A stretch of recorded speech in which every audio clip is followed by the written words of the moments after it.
Olá, amigos do nosso programa Expressão Universitária. Estamos retornando com o nosso espaço aqui na TV Erechim e que vai ao ar também na nossa página da universidade para tratar de mais um tema importante, né, como sempre nós gostamos de tratar aqui nesse espaço.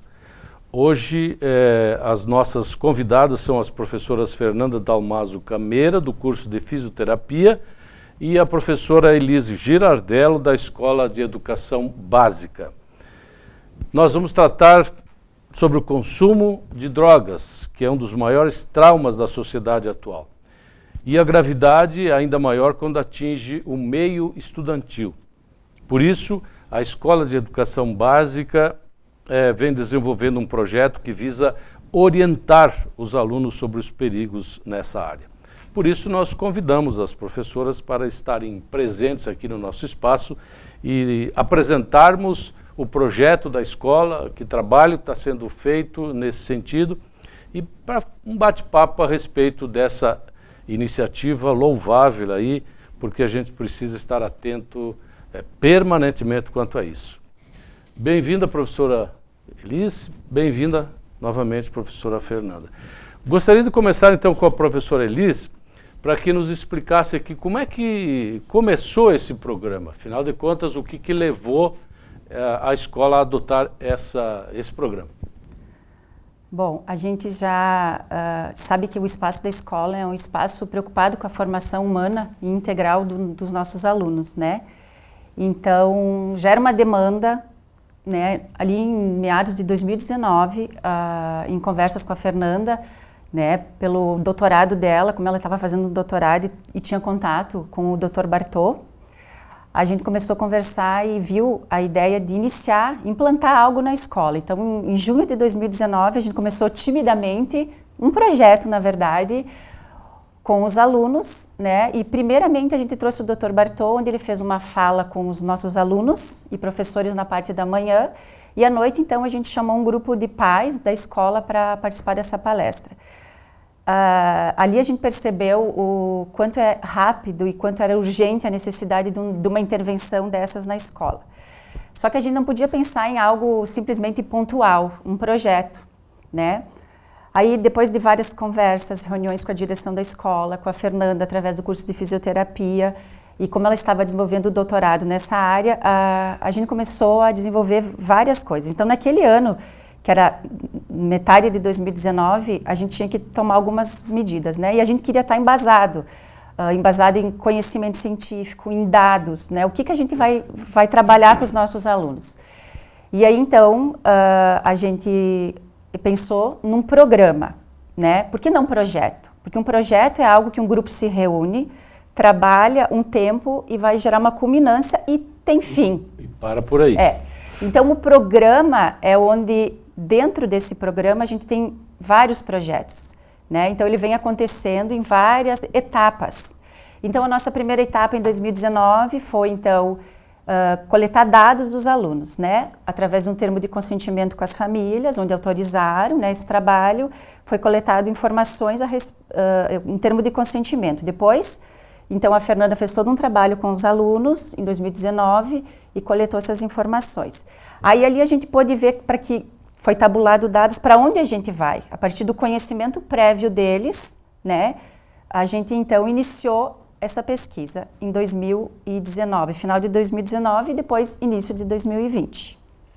E de lá para cá, professora, quais foram os passos que se deram até hoje? Bom dia a todos. Realmente o que a Elis comentou, né? Nós tivemos aí uma caminhada que ela iniciou em 2019. Acho que em 2019 a gente conseguiu fazer bastante coisa, bastante atividades, porém nós pegamos aí a sequência, né? 2020, 2021, o ano da pandemia. Então acabou nós não conseguindo, né, colocarmos em prática a sequência das nossas atividades em função da pandemia, até porque nós não podíamos, né, a escola estava restrita realmente às atividades, né, escolares, então nada diferente poderia ser feito com os alunos em função da pandemia, e logo em seguida os alunos ficaram com aula à distância, então acabou nos impossibilitando de estar trabalhando com esses alunos. Mas nós não desistimos, eu acho que a gente aproveitou esse período da pandemia para nos aprofundarmos, né, eu e a Elis, e elaborarmos mais atividades ainda, que eu acho que é o que concretizamos esse ano no programa, né. Então nós continuamos trabalhando em relação ao que nós poderíamos proporcionar a esses alunos, a essas famílias, né, aos professores também, fizemos algumas formações para que a gente pudesse estar orientando o professor também a trabalhar. E eu acho que foi o que aconteceu em 2022. Então, em 2022, nós retornamos às atividades, conseguimos fazer um contato com o nosso grande parceiro, que é o Dr. Paulo Lotufo, que ele é médico pediatra, mais conhecido como Dr. Bartô, né? E nós reabrimos, então, as atividades com uma live que foi feita com ele, né? Então, nós fizemos uma live para os alunos do 6º e 7º ano, que ele falou muito sobre o uso do narguilé e do cigarro eletrônico, e para os alunos do 8º e 9º ano sobre os efeitos da droga na adolescência. E foi fantástico, né? Eu acho que foi sensacional, até porque muitos dos alunos já conheciam o Dr. Bartô, até porque em 2019 ele veio até a nossa instituição, onde ele fez uma fala, né, para os alunos e para os pais. Então, eles têm um carinho muito grande por ele, e eles sabem da nossa seriedade em relação ao trabalho. Foi muito bom, né? Eu acho que foi fantástico, assim, acho que deu abertura, né, das atividades. E eles, então, após as palestras, a escola distribuiu os livretos, né? Então, nós distribuímos os livretos específicos para cada turma, relacionados ao assunto que ele falou. E eles ficaram extremamente felizes, levaram para casa esses livretos, que eu acho que aí foi o momento também das famílias conseguirem articular uma conversa. Então, a escola proporcionou esse momento, né? E as famílias sabiam que eles iam ter essa live. Então, no momento em que eles retornaram para suas residências, eles puderam conversar, né, sobre o que eles ouviram, sobre o que eles escutaram. E eu acho que o retorno que a gente teve das famílias foi fantástico. Que a gente viu o quanto abriu-se uma porta para conversar sobre esse assunto. Especificamente, estudantes do ensino fundamental? Então, porque se escolheu propositalmente essa faixa etária?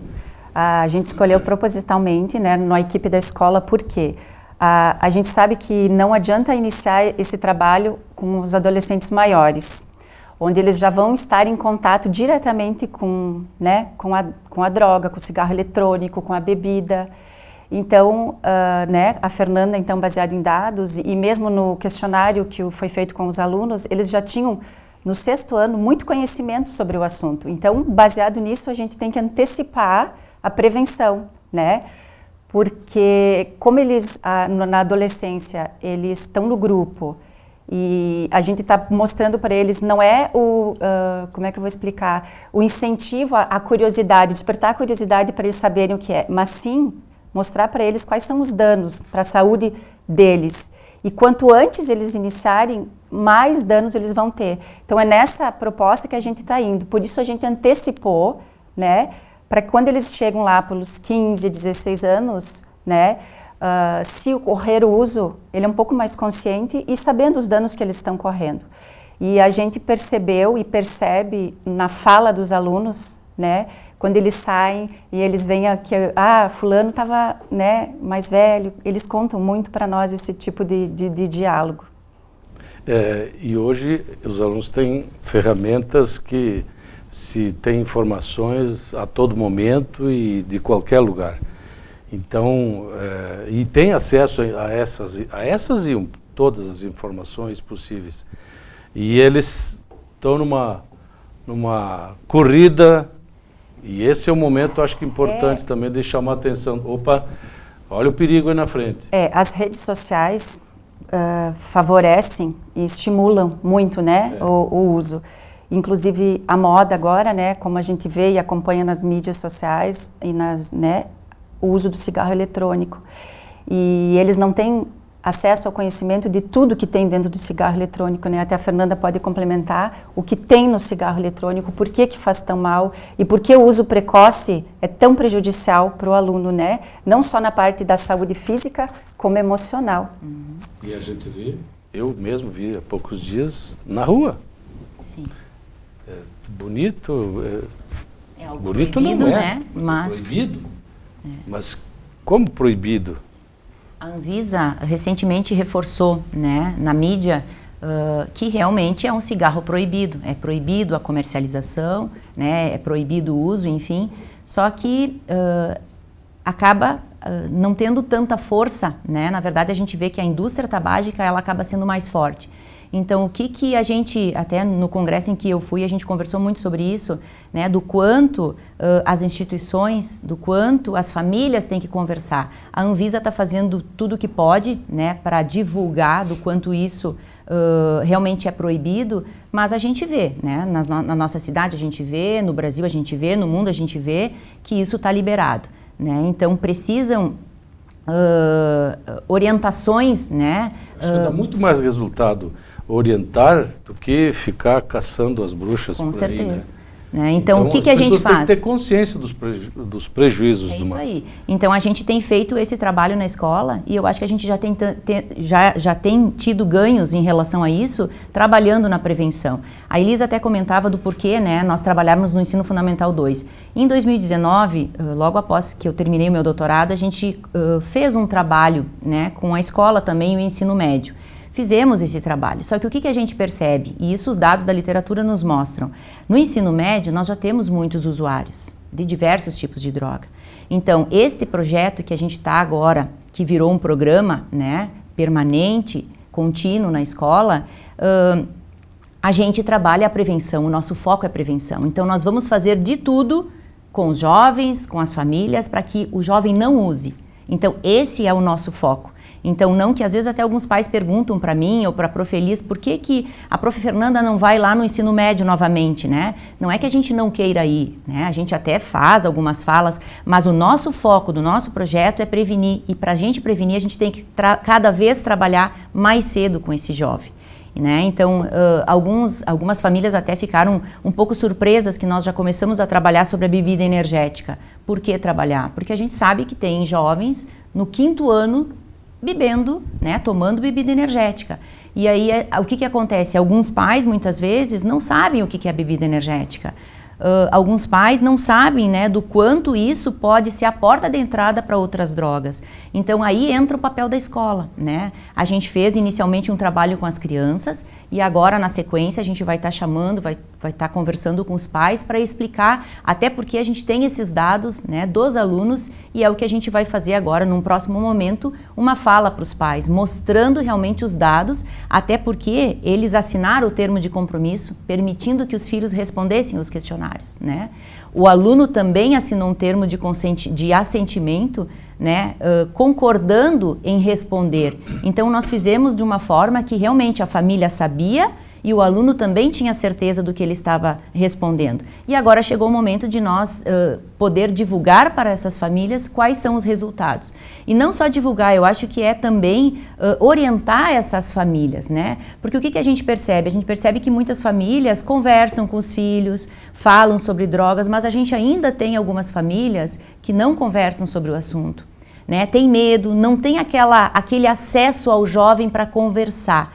Então, esse é o nosso foco também no projeto, é o nosso objetivo também, proporcionar essa ponte, né, esse diálogo entre as crianças, os adolescentes e a família, as crianças, os adolescentes e a escola, e a família e a escola. Então, nós temos que trabalhar em conjunto, né?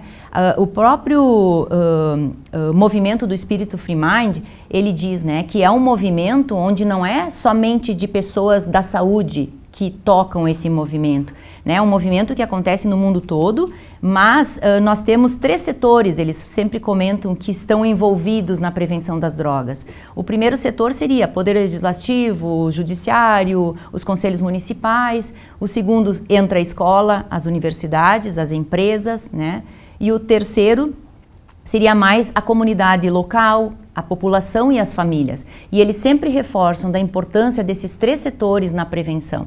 Então não adianta só a família estar conversando se na escola não tem. Não adianta só a escola estar conversando se o conselho também não trabalha. Então é um trabalho em conjunto onde nós temos que conversar com esse jovem e mostrar para ele o quanto isso é danoso e o quanto é perigoso. Nós estamos falando aqui do exemplo da Escola de Educação Básica da URI, mas isso já chegou, vai chegar a outras escolas? Então, não, esse é um programa realmente elaborado e pensado, né, específico da Escola de Educação Básica, em parceria com o curso de Fisioterapia. Esse ano também nós estamos em parceria com o curso de Medicina. E isso é bem importante falar que a nossa escola, nós temos o privilégio de estar dentro da universidade, onde a gente consegue, que abre muitas portas, né, para infinitos trabalhos, programas e projetos. Então, esse ano a gente trabalhou com o curso de Fisioterapia, já estava, e agora, então, o curso de Medicina também aderiu, né, a esse programa para estar nos auxiliando em oficinas, em atividades. Isso é extremamente importante. Esse problema não é um problema nosso aqui, mas é um problema da sociedade como um todo. E esse projeto, na verdade, esse programa, na verdade, que a gente instituiu, né, ele é interessante porque alguns até perguntam, né, por que os alunos da fisioterapia, né, por que os alunos da medicina, enfim, são pessoas, é como eu falei para vocês, quem que pode trabalhar com prevenção? Qualquer pessoa. Né? Nós somos uma comunidade, a sociedade ela tem que auxiliar nesse processo. E no momento em que a gente fez, então, esse projeto inicial, né, com o auxílio dos alunos e acadêmicos da fisioterapia e da medicina, foi fantástico os resultados, né? Então, para o estudante é interessante porque ele está vendo ali, né, talvez até um adulto muito jovem, que às vezes eles não têm 18 anos, e estão ali explicando qual é o efeito do álcool, qual é o efeito do cigarro, né? E muitas vezes projetando, ele já está na universidade, eu também quero chegar onde ele está, né? Então a gente consegue mostrar que universitários, enfim, conseguem estar falando sobre algo, né, que muitas vezes, quando eles eram jovens, talvez eles pudessem não ter tido essa oportunidade, né? Então, para os acadêmicos do curso é importante, porque eles estão conversando, dialogando, né, estudando e colocando, porque na verdade todas as falas que a gente faz, elas estão embasadas na literatura, né? Nós falamos em cima de evidências e muito do que a gente falou para eles está baseado no relatório mundial das drogas que saiu em 2021, né? E hoje a gente vê ali no relatório mais de 36 milhões de jovens já tiveram transtornos associados a qualquer tipo de droga. Isso é um problema, né? Então, outros cursos também podem nos auxiliar. Daqui a pouco a gente consegue estar expandindo, né, para psicologia, né? Então, assim, é algo que tem que ser muito trabalhado, né? Não só na saúde, mas a área das humanas, porque a gente precisa entender, eu sempre falo, né? Nós precisamos levantar dados, que foi o que a gente fez na escola, que é o que direcionou a gente no projeto, para a gente saber o que trabalhar por primeiro, mas entender o porquê, né, nós temos na nossa equipe também o professor Arnaldo, que é o reitor da nossa universidade, que trabalha comigo em alguns projetos, e eu sempre falo para ele, nós precisamos entender por que esse jovem busca droga, qual é o problema, porquê que ele busca isso? Porque se a gente tentar entender o porquê que ele está buscando as drogas, a gente consegue também intervir antes disso, né? É porque eu fui mal na prova, é porque eu briguei com meu namorado, aparece de tudo. Mas vamos conversar, vamos fortalecer esses jovens, né? Eu fui mal na prova, eu vou estudar mais. Eu briguei com meu namorado, eu estou triste, eu vou ter que resolver essa situação, mas eu não posso buscar algo fácil, né? Então, é isso que eu acho que a gente precisa também auxiliar no processo. Né? Não é a solução. Então, para nós, eu sempre digo, né? Eu estudei por muitos anos e continuo estudando o dano do cigarro em animais, que é onde eu comecei as minhas pesquisas. Só que isso não bastava para mim, né? Eu digo, eu descubro lá o que acontece no pulmão, no coração, é interessante, né? Eu levo isso para a literatura científica. Mas eu, como pesquisadora, é muito importante eu estar do lado do adolescente. Eu mostrar para ele que o que eu estou vendo lá naquele órgão daquele animal realmente vai acontecer com ele se ele começar a usar. E foi isso que a gente fez. Esse ano, naquele mês da prevenção às drogas, a gente levou os alunos, né, pro laboratório né? Para ver o resultado. Para ver o resultado. Então, o que nós falamos nas palestras, o que os alunos da fisioterapia e da medicina mostraram nas palestras, eles viram no laboratório. Eles viram lá um pulmão danificado pelo uso do cigarro. Eles viram, né, o cérebro danificado pelo dano do álcool ou do cigarro. E eles ficaram, né, tanto é que eles não queriam sair de lá, né? Na verdade, foi uma prática para eles diferentes. Mas o que a gente conclui? A gente conclui do quanto é importante levar eles, para eles visualizarem. Que realmente o que a prof. Fernanda está falando não é mentira, é verdade, né? E eu sempre falo para eles, quando eu tenho as conversas, e eu acho que o que a escola proporcionou foi muito interessante, porque a gente abordou os temas, claro que específicos para cada turma, numa linguagem específica para cada turma, né, mas de forma individual. Nós entramos em sala por sala, né? Então, se tem 6 sextos anos, 3 sextos, sétimos anos, nós entramos em cada turma, né? A ideia inicial era trabalhar com todos. Né? Esse é o primeiro passo. Por quê? Porque nesse momento eles se sentem mais à vontade para perguntar, para conversar, para tirar dúvidas comigo. E foi assim que a gente fez, né, Elis? E eu acho que foi fantástico, porque os grupos são diferentes e a gente não pode misturar as turmas também, dependendo da forma que você vai falar. Porque a turma está acostumada com os colegas e eles se sentem à vontade. Então, isso faz com que eles consigam perguntar. E eles perguntaram muito e tiraram muitas dúvidas. Quantos alunos realmente estão envolvidos nessa... A gente está falando de ensino fundamental, mas a escola como um todo tem 1.100 alunos. Não são todos, lógico. Mas, não, então... Mas é uma boa quantidade de... Sim, nós iniciamos com o ano passado e esse ano 7º, 8º e 9º, né, que dá um total de 230 alunos. E aí, em conversas, agora a gente iniciou, né, a partir desse ano, então, o 6º ano, né, que são mais 90 alunos, tá, no total. Então, tem um número ali significativo de alunos, de famílias envolvidas e também ressaltando aqui a importância do papel do professor nesse trabalho, né? Como a Fernanda já ressaltou, os professores, em 2019, a gente fez uma formação com eles. E nesse ano, então, a gente reformulou isso e tivemos muitas parcerias do grupo de professores, onde em cada momento a gente algumas áreas do conhecimento estão aderindo e desenvolvendo atividades, onde é um diálogo aberto e constante, né? Para levar essa informação e eles trazerem. A gente percebe que eles têm uma facilidade de falar sobre isso, né? Não tem vergonha, eles perguntam coisas que eles estão vivendo, é o dia a dia, e isso é importante. O 6º ano é um trabalho diferente, o 7º, 8º e 9º. Por quê? Porque cada um está vivendo uma fase e uma curiosidade, então a gente tem muito esse cuidado aí. E sem falar do apoio da nossa psicóloga da escola, onde ela também está sempre nos auxiliando, até onde a gente pode ir, né? Esse é um aspecto que não dá para abrir o jogo totalmente, né? Mas eu queria, antes de encerrar, que a senhora... Porque esse programa foi apresentado num congresso agora, recentemente, pela senhora em São Paulo. E qual foi a repercussão? Né? Que congresso foi esse?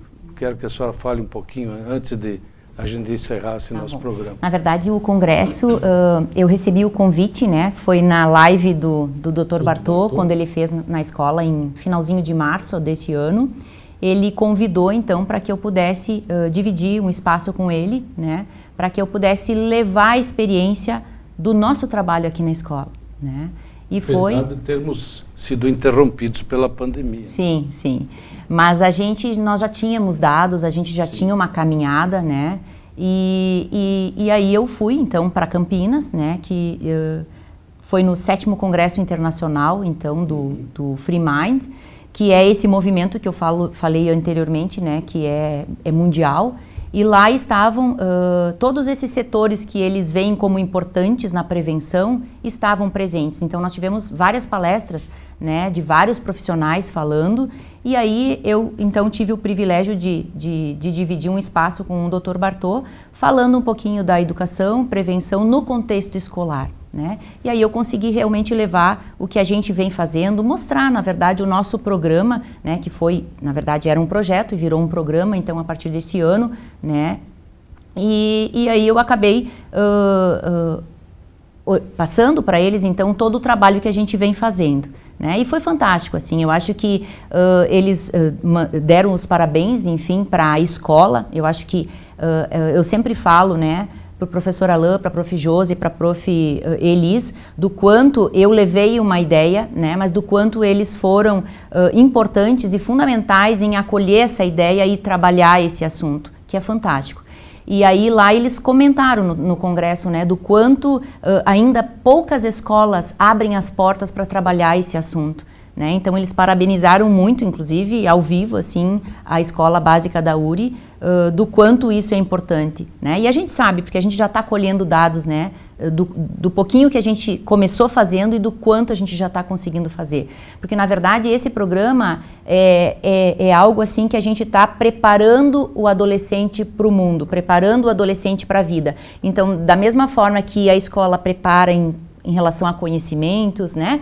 A escola pensa no comportamento, a escola pensa evitar vícios, porque tudo isso está relacionado ao rendimento escolar, né? Então a escola foi muito inteligente, na verdade, quando ela aceitou a proposta, né? Porque na verdade isso está interligado, né? Quanto menos uso de qualquer substância, maior o rendimento escolar, né? Quanto mais o uso de esporte, que é o que a escola incentiva muito, menor é a chance desse aluno se envolver com drogas. Então, eu acho que o apoio da escola foi fundamental para que hoje a gente consiga ter esse sucesso, e foi o sucesso que foi a apresentação desse nosso programa lá no evento. Perfeito.